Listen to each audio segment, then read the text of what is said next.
My name is Alina. I am 24 years old, and I live in a small apartment in the city. I've been sending you $1,500 a month for rent, my grandfather said clearly. He put down his wine glass and looked at me across the Thanksgiving table with a kind smile. He thought he was just making conversation. He thought we shared a secret gratitude. But the room went dead silent. The only sound was the clock ticking on the wall. My fork hovered halfway to my mouth. I felt like the air had been sucked out of the dining room. I looked at him, completely confused. "Grandpa, what are you talking about?" I asked. My voice shook. "The money, Alina," he said. "For 5 years, since you got sick, I send it to your mother every single month. It is for your rent and your medicine. I wanted to make sure you were safe." I looked at my mother. She was staring at her mashed potatoes, her face completely white. My father wouldn't look at me at all. He was sweating. My stomach twisted into a knot. For 5 years, I lived in a freezing basement apartment. I ate instant noodles for dinner. I walked 5 miles to work in the snow because I couldn't afford a car. I begged my parents for help when I was sick, and they told me they had nothing to give. They lied. They stole 5 years of my life while I suffered. And now, everyone was going to know. But before I tell you how everything flipped, like and subscribe, drop a comment. Where are you watching from? My name is Alina. I am 24 years old. I stared at my mother. I waited for her to look at me. I wanted her to make eye contact. I wanted her to explain why I had spent the last 5 years deciding between heating my apartment or buying antibiotics. But she wouldn't look up. She kept moving the peas around on her plate with a silver fork. My father cleared his throat. It was a loud, wet sound in the quiet room. He put his napkin on the table and tried to smile at his father. It was a fake smile. It didn't reach his eyes. "Dad," my father said. His voice was too high. It sounded tight. "You know how Alina is. We discussed this years ago. You remember, don't you?" My grandfather frowned. He did not look happy. He looked confused. "Discussed what, Robert? I told you to give the money to her, direct deposit, every month." "Well, yes," my father said quickly. He started talking faster. "But we decided it was better to manage it for her. You know, she has been very sick. She wasn't in a right state of mind to handle that kind of cash. She is young. She is irresponsible with money. We didn't want her to waste it on frivolous things." I felt my face get hot. I felt a burning sensation in my chest. Irresponsible. I thought about my bank account. I had $12 in it right now. I thought about the winter boots I was wearing. They were 3 years old. The sole on the left one was coming loose. I had glued it back together with superglue before coming to this dinner. I did that because I couldn't afford a cobbler. I certainly couldn't afford new boots. "Managed it?" my grandfather asked. He leaned forward. "So, you have the money. You are saving it for her," my mother finally spoke. She looked at my grandfather, not me. "Of course, Dad, it's in a trust, sort of. We use it to pay for things she needs. We just didn't want to overwhelm her. She gets confused so easily." She looked at me then. Her eyes were hard. It was a warning look. It was the same look she gave me when I was a child and I wanted to cry in public. It meant, "Shut up, don't say a word." "Alina," my mother said to me. Her voice was sweet, but it felt fake. "You know we help you. Remember when we bought you those groceries last year? And when we helped with your phone bill that one time?" I remembered. I remembered it very clearly. I had called them crying because I had the flu and no food. My mother had sighed on the phone. She said I was a burden. She dropped off 2 bags of generic groceries, pasta, rice, some canned soup, and left them on my porch. She didn't even come inside to see if I was okay. That was the help she was talking about. That cost maybe $40. Grandpa said he sent $1,500 every month for 5 years. I did the math in my head. My hands started to shake under the table.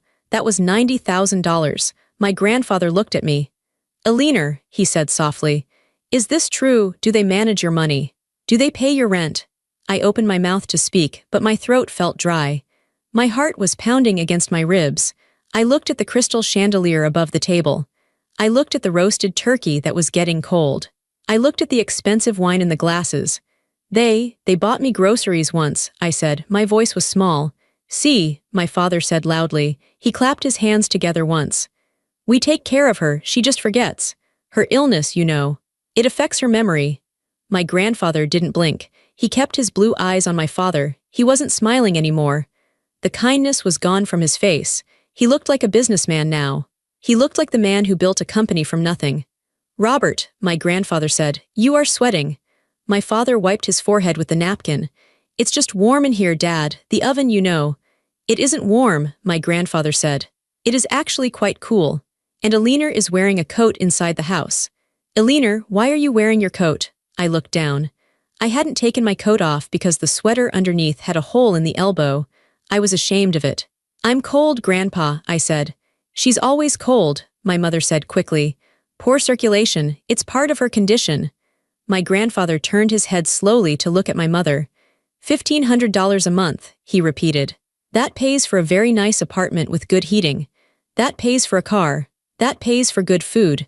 Why does my granddaughter look like she is starving, Martha? My mother dropped her fork. It clattered loudly against the china plate. She doesn't eat, my mother cried out. We try so hard, she just refuses to take care of herself. They were lying. They were lying about everything.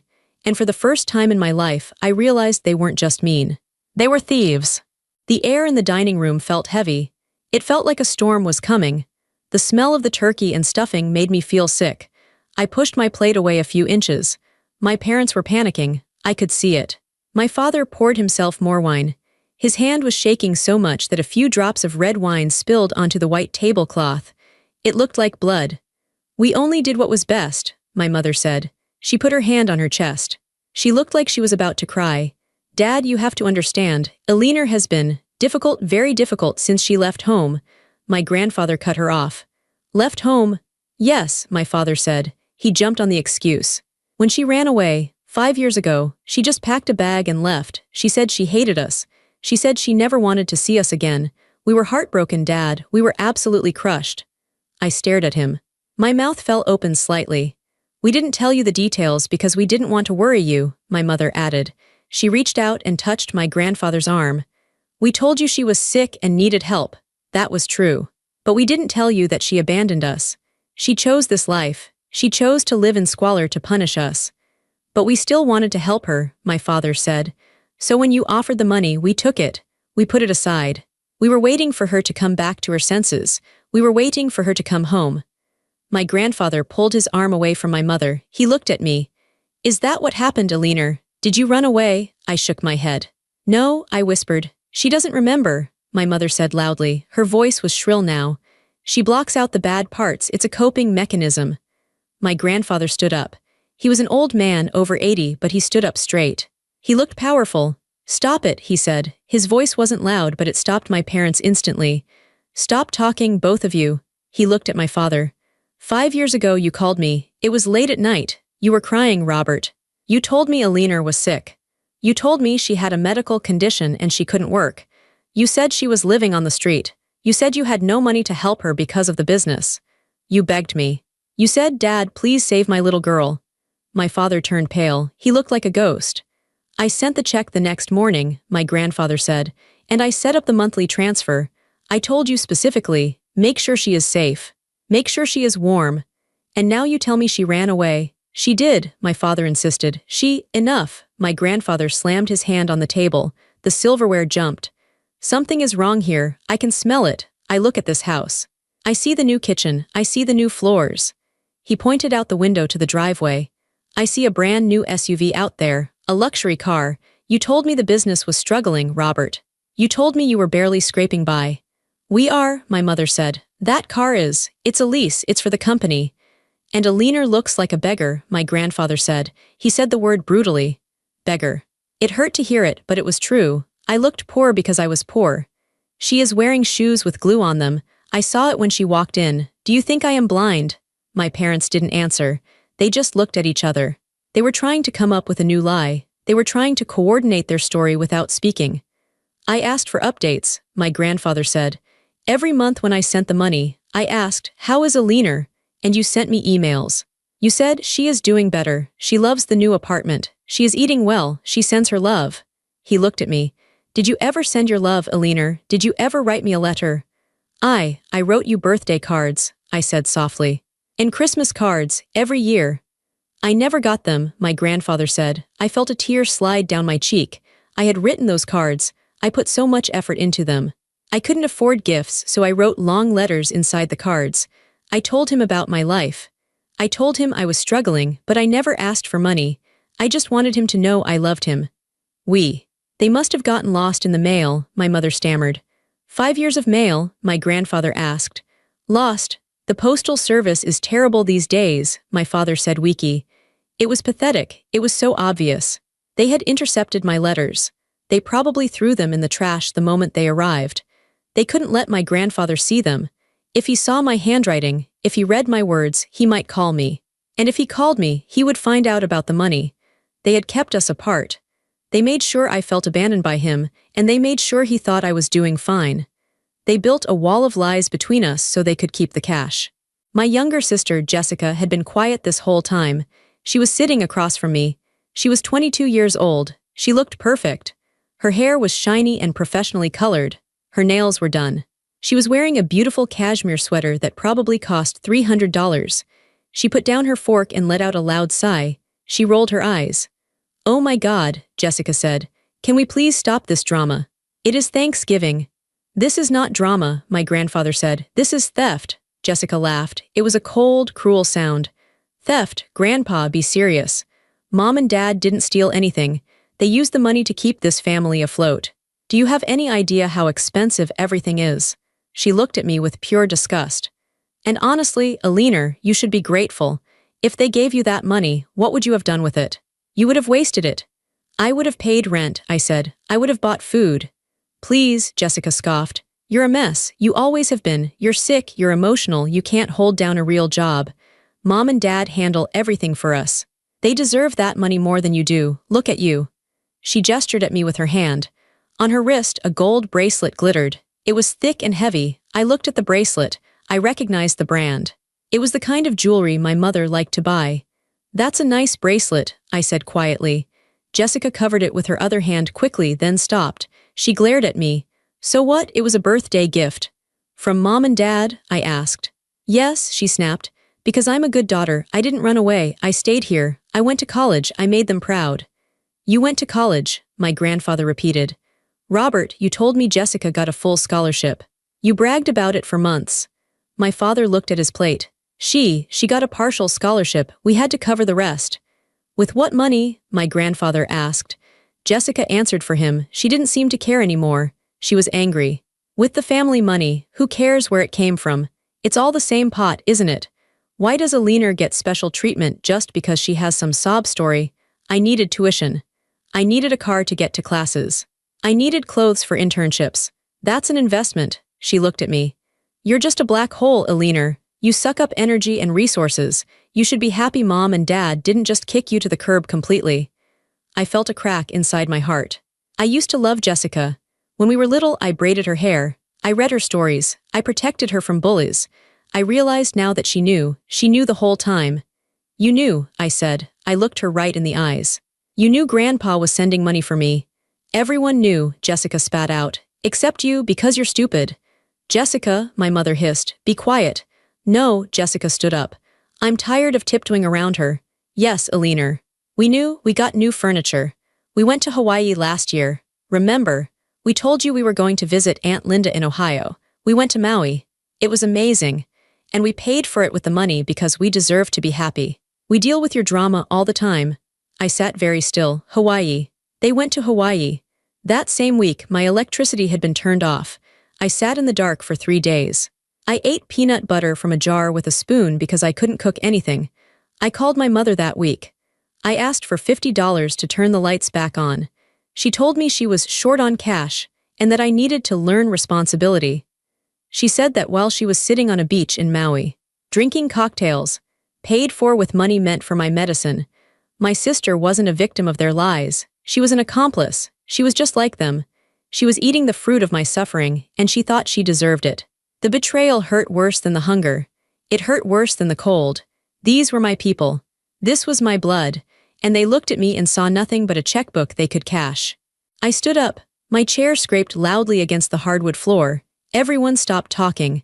My mother looked terrified. My father looked defeated. Jessica looked annoyed.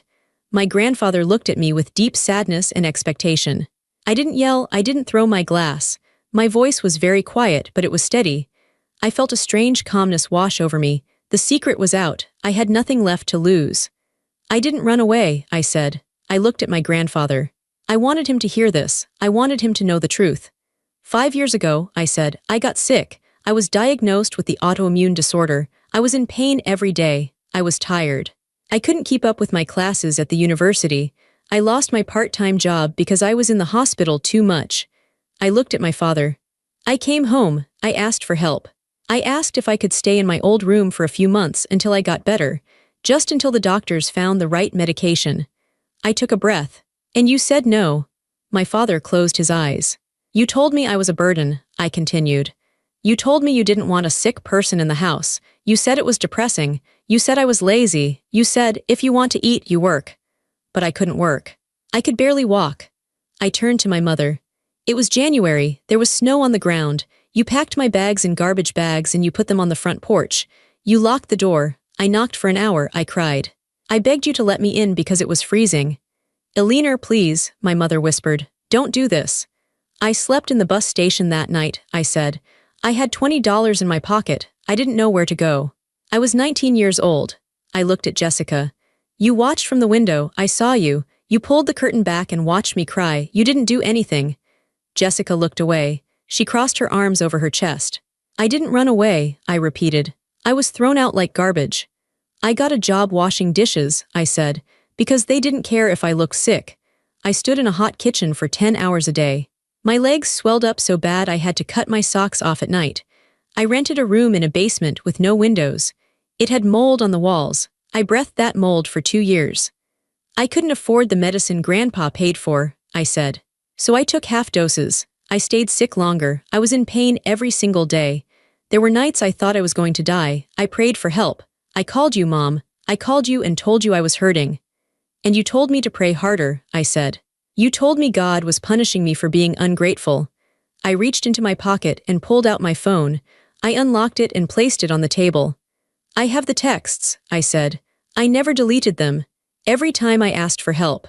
Every time you said no. Every time you lied. I looked around the beautiful dining room, the crystal, the silver, the warmth. You remodeled the kitchen, I said, pointing to the marble countertops. That marble cost more than my rent for a year. You bought a new car. You went to Hawaii. You bought Jessica bracelets. You lived like kings, I said, and you did it by standing on my neck. I felt tears in my eyes, but I didn't let them fall. I was done crying for them. You didn't just steal money, I said. You stole my health. You stole 5 years of my life. You stole my trust. I thought I was worthless. I thought I deserved to suffer because my own family didn't love me enough to help me. I thought I was broken. I looked at my grandfather. But I wasn't broken. I was just being robbed. The room was silent. Absolutely silent. My mother was sobbing into her hands now. It was a loud, ugly sound, but it didn't move me. I felt nothing for her tears. She was crying because she was caught, not because she was sorry. My grandfather looked at me. He had tears in his eyes too. He walked around the table. He moved slowly. He came to where I was standing. He didn't say a word. He just pulled me into his arms. He hugged me tight. He smelled like tobacco and peppermint, just like I remembered. He felt safe. I am so sorry, Eleanor, he whispered into my hair. I am so sorry. Then he let go of me and turned to face my parents. His face was like stone. Get the bank records, he said. Now. The room was silent. My grandfather's command to get the bank records hung in the air like smoke. My father was frozen in his chair. He looked pale. He looked like a man who was watching a car crash in slow motion. My mother was wiping her eyes with a napkin, but she wasn't looking at me. She was looking at the floor. I stood up slowly. My legs felt steady. For years, my legs had been weak from sickness and exhaustion, but tonight they felt strong. I looked around the dining room. I really looked at it.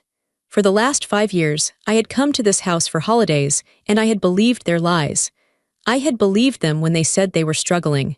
I had believed them when they said the business was bad. I had felt guilty for eating their food because I thought they couldn't afford it. But now, the scales fell from my eyes. I saw the truth. The truth was in the furniture. The truth was in the appliances. The truth was in the driveway. I walked over to the kitchen island. It was huge.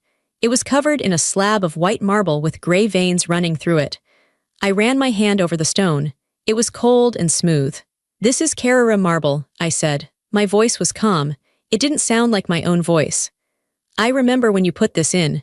It was 2 years ago. I came over to do laundry because I didn't have quarters for the laundromat. You told me to be careful not to scratch it. You said it cost a fortune." My mother looked up, her eyes were red. "Eleanor, don't," she whispered. "It was an investment for the house value." "An investment," I repeated. 2 years ago, I had an infection in my tooth. It hurt so bad I couldn't sleep. I cried for 3 nights. I called you, Mom. I asked for $200 to go to the dentist. You told me you didn't have it. You told me to gargle with salt water and tough it out. I tapped my fingers on the cold marble. I lost that tooth. I had to let it rot and fall out because I couldn't pay to fix it. And while I was spitting blood into a sink in a basement, you were picking out this stone. This stone cost $5,000. My tooth cost $200. My father shifted in his chair. We needed to update the kitchen. It was falling apart. The old kitchen was fine, I said. My teeth were falling apart. I walked over to the refrigerator. It was a massive stainless steel beast. It had a touch screen on the door that let you see the weather and your calendar. It made craft ice balls. "This fridge," I said, $3,000. You bought it last summer, I remember. You showed it to me. You were so proud of the ice maker." I turned to look at them.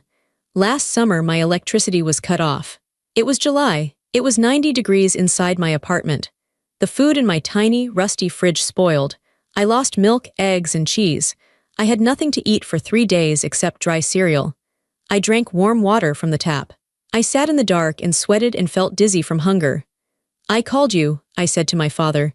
"I asked for $50 to turn the lights back on. You said, 'We are tight this month, Eleanor.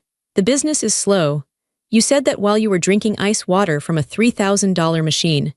My father closed his eyes. He couldn't look at me. "I believed you," I said. "I sat in the dark and I thought, my poor parents. They are struggling too, I shouldn't burden them. I felt sorry for you. I felt selfish for asking." I walked to the window that looked out over the driveway. The outdoor lights were on. They illuminated the black SUV parked there. It was shiny and sleek. It looked like a shark. "The car," I said, "a brand new SUV, leather seats, heated steering wheel, sunroof, navigation system. You got it 6 months ago." I looked at my grandfather. "Grandpa, do you know how I got here today?" My grandfather shook his head slowly. He looked sick. "No, Eleanor, how?" "I took the bus," I said. 2 transfers. It took me an hour and a half. And then I walked the last mile from the bus stop in the cold. My boots have holes in them. My socks are wet right now. I pointed at the car. "That car costs $60,000. The monthly payment is probably $800. That is more than my rent. You drive that car to the grocery store, you drive it to the mall, and you watch me walk." I looked at my mother. "Last winter there was a snowstorm. I was walking to the pharmacy to pick up my medicine. The wind was blowing so hard it hurt my face. The snow was deep. I was trudging through it, freezing, shivering. I saw a car coming. It was that SUV. I saw you driving, Mom. You were wearing your fur coat. You had the heat on. I waved. I waved my arms because I wanted a ride. I just wanted to get out of the snow for 5 minutes." My mother started to sob. "I didn't see you. I swear, you looked right at me," I said. "We made eye contact. And you looked away. You turned up the radio and you kept driving. You left your sick daughter in a snowstorm because you didn't want to get the leather seats wet." The room was so quiet I could hear the hum of the refrigerator. The luxury of the house felt suffocating now. It wasn't just a house. It was a crime scene. Every nice thing in it was evidence. I turned to my sister, Jessica. She was sitting with her arms crossed, looking angry and defensive. She was wearing diamond stud earrings. "And you," I said, "the trips, the clothes." "I have a job," Jessica snapped. "I work at the campus bookstore." "You work 10 hours a week," I said. "That pays for your coffee. It doesn't pay for Maui." I looked at my parents. "Maui, you went for 10 days last year. You told me you were going to visit Aunt Linda in Ohio because she was sick. You lied. You said we have to go help family. But you didn't go to Ohio, you went to Hawaii." "How did you know?" my mother whispered. "Jessica posted the pictures," I said. "She blocked me on Instagram, but she didn't block my friend Sarah. Sarah showed me. I saw you. I saw you on the beach. I saw the cocktails. I saw the luau. I was sitting in the hospital waiting room that week," I said. "I had a flare-up. My joints were swollen to the size of softballs. I was in so much pain I couldn't breathe. I was waiting for a doctor to see me at the free clinic because I couldn't afford a specialist. I waited for 6 hours on a hard plastic chair. And while I was waiting, I looked at a picture of you getting a massage at a resort. I cried in that waiting room, I said. Not because of the pain, but because I thought you didn't love me. I thought, my parents are so stressed, they need a vacation. I justified it for you. I defended you to myself. I told myself you deserved a break. I laughed. It was a dry, hollow sound. You didn't need a break. You were living like kings. You were spending my rent money on pineapples and rum. I walked back to the table. I picked up a crystal wine glass. It was heavy and expensive. Everything in this room, I said. The curtains, the rug, the china, the silver, it all belongs to me. You bought it with checks that had my name on the memo line. I set the glass down. You told Grandpa you were managing my money. You weren't managing it. You were eating it. You were wearing it. You were driving it. My grandfather stood up. His face was gray. He looked at the room with disgust. He looked at the marble island, the fridge, the view of the car. He saw what I saw now. He saw that his son and daughter-in-law were not just bad with money. They were monsters. They had watched their own child suffer and starve so they could have nicer things. It is disgusting, my grandfather said. His voice was low and dangerous. This house smells like greed. My grandfather reached into his pocket and pulled out his phone. His hands were shaking, not from age but from rage. He placed the phone on the table. I am calling the bank, he said. And I am calling my lawyer. Dad, no, my father pleaded. He stood up halfway, then sat back down. It's Thanksgiving night. The banks are closed. Can't we talk about this in the morning? We can explain. There is nothing to explain, my grandfather said. And my private banker, David, will answer my call no matter what time it is. That is what happens when you have integrity, Robert. People respect you. He dialed the number. He put it on speaker. The ringing sound filled the room. Ring, ring, ring. Everyone held their breath. My mother was chewing on her fingernail. My sister was staring at the table. My father was wiping sweat from his upper lip. Hello, sir? A man's voice came through the speaker. This is David. Is everything all right? Hello, David, my grandfather said. His voice was steady. I apologize for calling you on the holiday, but this is an emergency. A family emergency regarding finances. Of course, sir. I am at home, but I can log into the secure system. Give me one moment. We waited. The silence was agonizing. I could hear the tapping of a keyboard on the other end of the line. I need you to pull up the records for the monthly transfers I have been sending to Robert's account, my grandfather said. The ones labeled Eleanor Support. 5 years of transfers. I have them right here, David said. I need to know the destination of those funds, my grandfather said. Robert claims he put them in a trust for Eleanor. He claims he managed them for her benefit. I need to know if that money ever left his account to go to Eleanor, or a landlord, or a medical facility. Checking now, David said. I am tracing the flow of funds. My father closed his eyes. He knew what was coming. Sir, David said. His voice sounded different now, professional but cold. I am looking at the activity. The transfers from you enter the account on the 1st of every month. $1,500. Within usually 2 or 3 days, the funds are dispersed. Dispersed where? My grandfather asked. They are not transferred to another account, David said. They are spent. Directly from the checking account. Spent on what? I see payments to American Express, David read. I see payments to the BMW dealership. I see a large payment to a contractor called Luxury Home Renovations. I see payments to Island Getaway Travel Agency. I see grocery stores like Whole Foods. Liquor stores, department stores. My grandfather looked at my parents. Do you see any transfers to Eleanor? Any payments for rent in the city? Any medical bills? No, sir, David said. There is zero activity connected to Eleanor. The money is absorbed into the general household spending of Robert and Martha. It appears they treat it as income. Thank you, David, my grandfather said. Please export those statements to a PDF and email them to me immediately. And David, yes, sir. Freeze the transfers, cancel the standing order, do not send another penny to that account. Understood, it is done. My grandfather hung up the phone. The screen went dark. The evidence was irrefutable. It wasn't just a suspicion anymore, it was a documented fact. $90,000, my grandfather said. He said the number slowly. He looked at my mother. You spent $90,000 of my money meant to keep your daughter alive on yourself. My mother burst into tears. Real, ugly tears this time. We didn't mean to, it started small, we borrowed the first month because we were short on the mortgage, and we meant to pay it back. But then we got used to it. It was just money sitting there, and Alina was doing fine. I was not doing fine, I shouted. I was dying, my mother flinched. I was sick, I yelled. I was hungry, I was cold. How can you say I was doing fine? You knew I wasn't, I told you, I begged you for help. We thought you were exaggerating, my mother screamed back. You were always so dramatic, we thought you just wanted attention. So you bought a car? I asked. You thought I was dramatic, so you went to Hawaii. We deserved a life too, my mother said. She was hysterical now. We raised you, we fed you for 18 years, why shouldn't we have some comfort? Not with my money, I said. Not with the money that was supposed to save me. My grandfather picked up the printed menu my mother had made for the dinner. He flipped it over to the blank side. He took a gold pen from his pocket. Write, he said to me. Write what? I asked. Write down your debts, he said.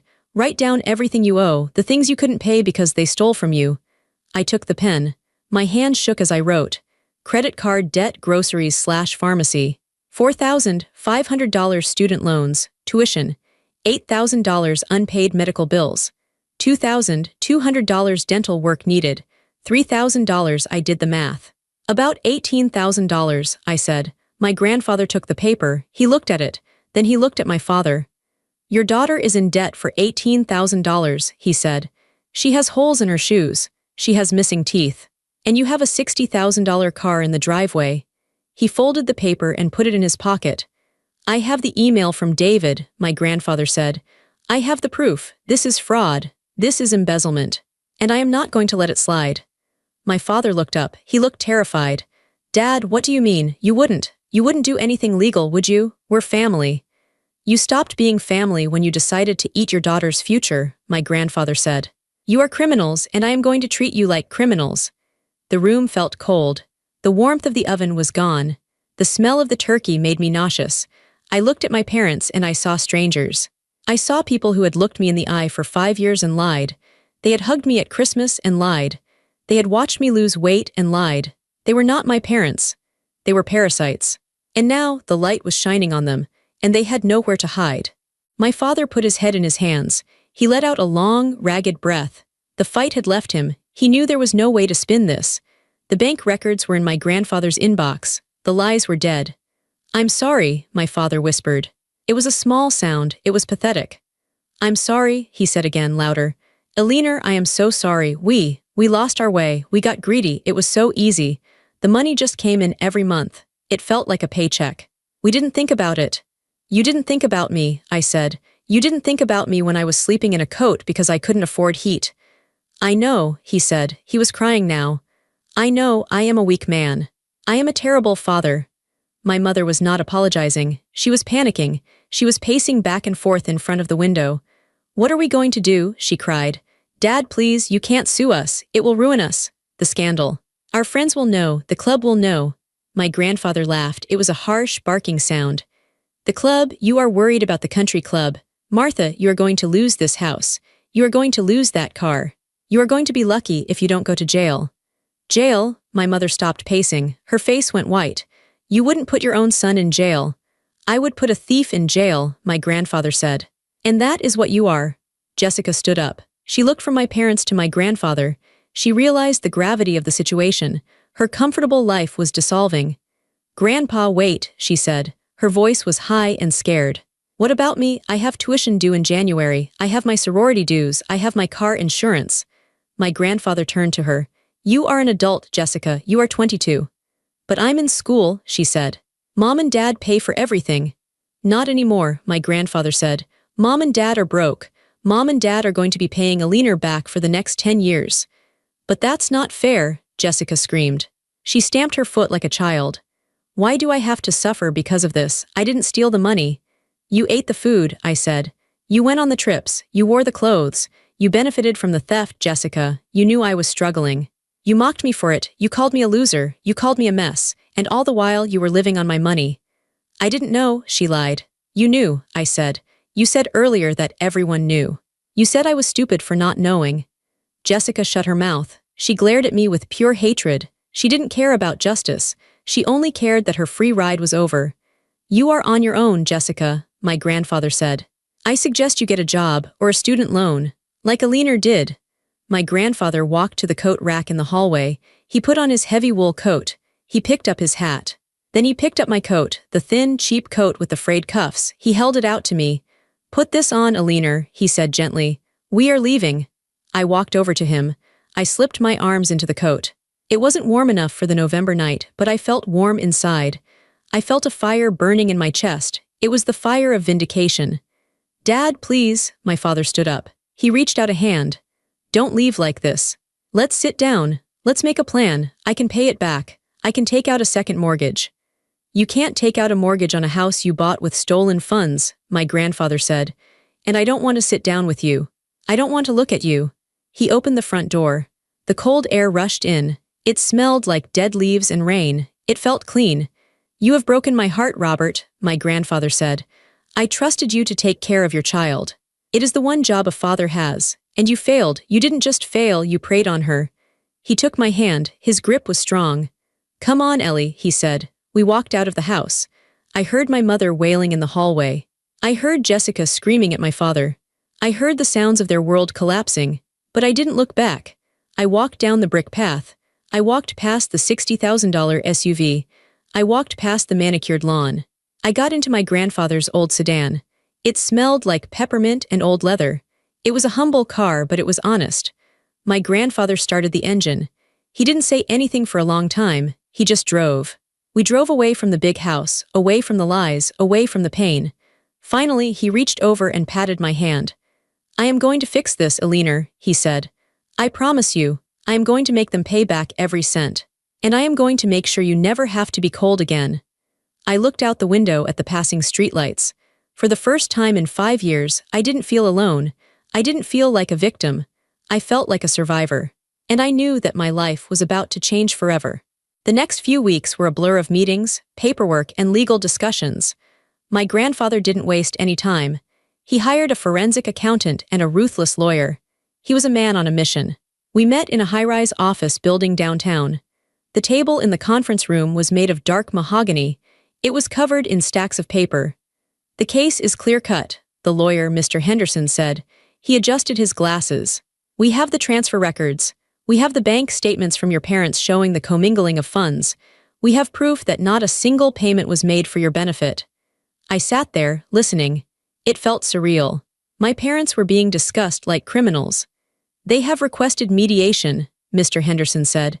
"They want to settle out of court to avoid the public record.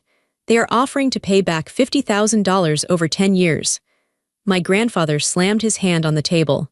"Absolutely not." "Dad, please," my father said. He was sitting on the other side of the table with a cheap lawyer he had hired.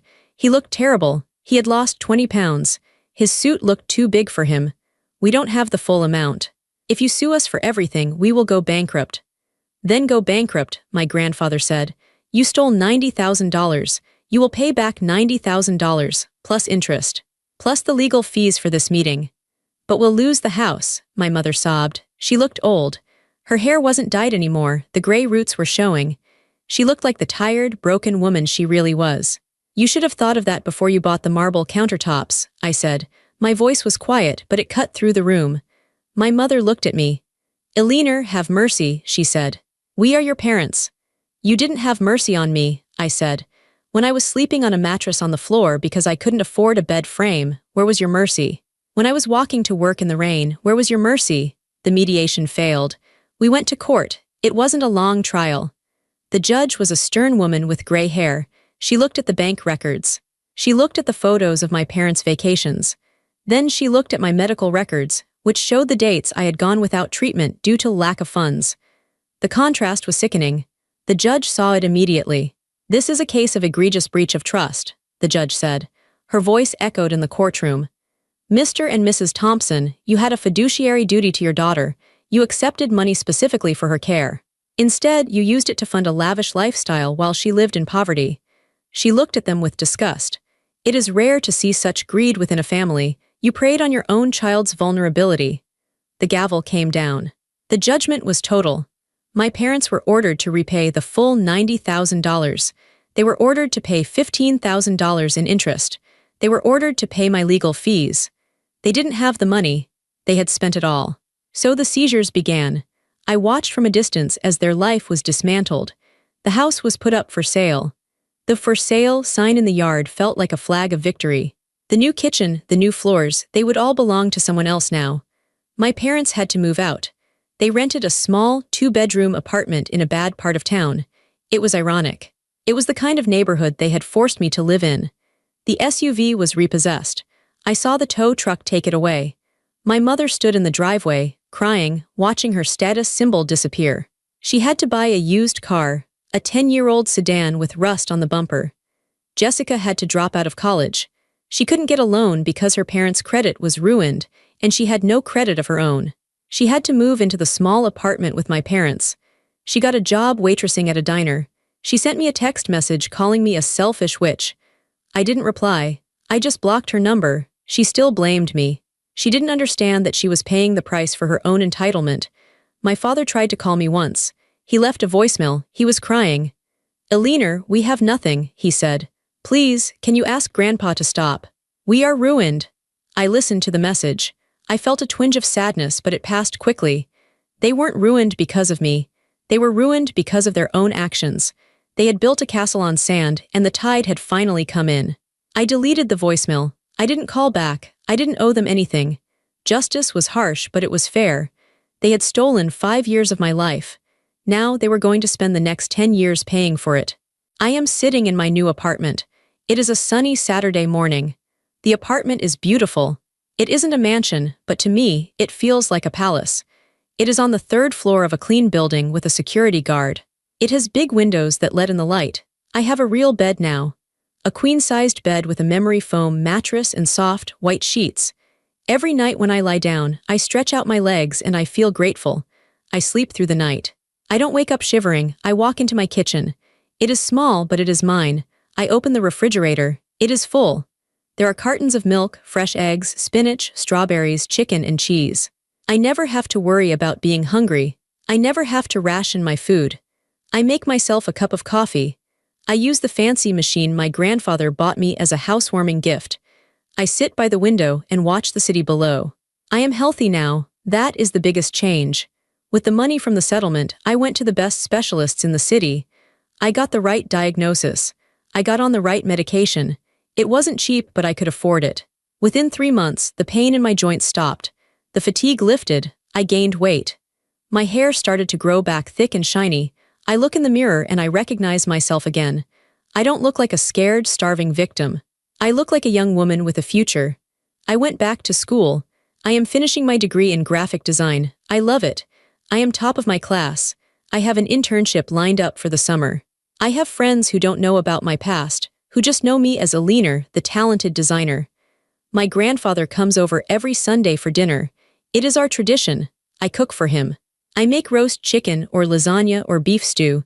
We sit at my small dining table and we talk. We talk about books. We talk about politics. We talk about my classes. We never talk about my parents. We decided to leave them in the past. They are like a bad dream that we both woke up from. We know they are out there, living in their small apartment, working jobs they hate, paying off their debt. But they are not part of our lives. Sometimes I wonder if they miss me. Do they miss their daughter, or do they just miss the money? I think I know the answer, and that is why I never went back. I have learned a lot in the last year. I learned that family isn't about blood. It is about who shows up for you when you are cold. It is about who feeds you when you are hungry. My parents failed that test. My grandfather passed it.